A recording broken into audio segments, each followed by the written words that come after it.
All right, so we started off with 1 cheese bagel, and we went ahead and grated a few strips like that. You just want to take your bagel and use one of those big slice parts of your cheese grater, and that's one way to get these chip-like textures. Or you can just go in with your hands and break it up into tiny little pieces like I'm doing right now. I got these regular cheese bagels just from my local bakery.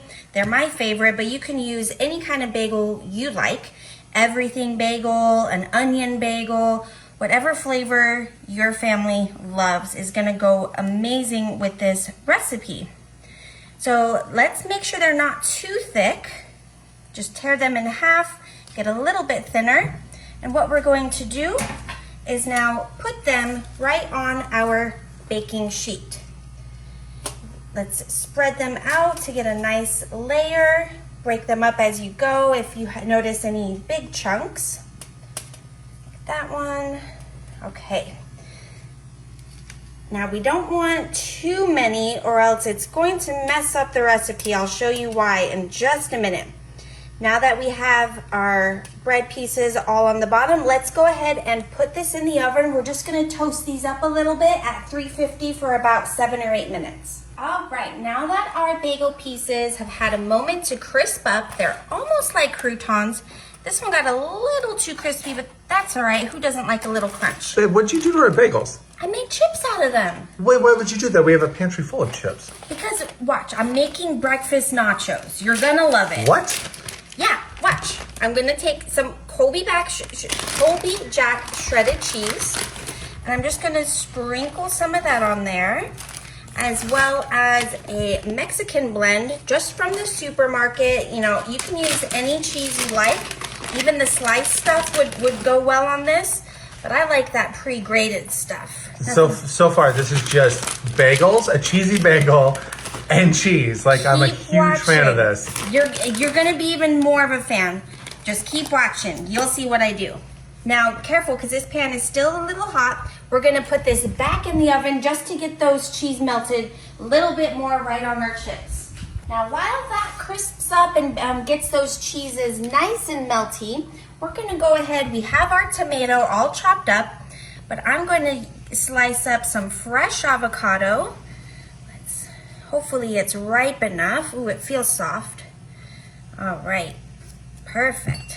Let's go ahead and twist. Ooh, look at that, perfect avocado. Let's get that pit out. Oh, well, it's not cooperating. We'll just use my hand. But luckily this is ripe enough.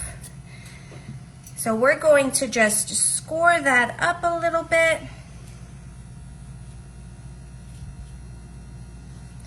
I love avocados with my nachos. I know some people don't like them, but I love that creamy texture. It just adds something to any dish, I think. All right, let's go ahead and take out those nice cheesy crisps. You can hear that sizzle. Whoa, that smells so good. Oh, yes. Now, what is breakfast without bacon? Oh, it's not breakfast. So we're just going to chop up that bacon, my little kitchen scissors, and sprinkle it all on top. You know what?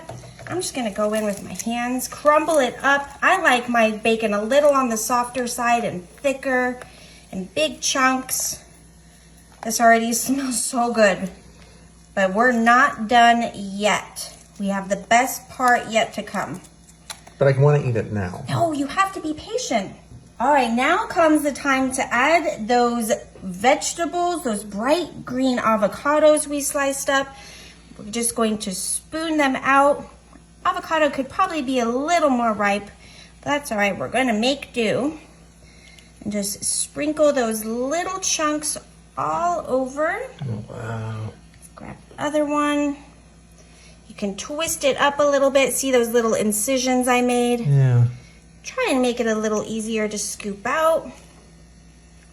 But don't worry, if you don't get all your avocado, we have another ingredient that's going to help add a little more cream and texture.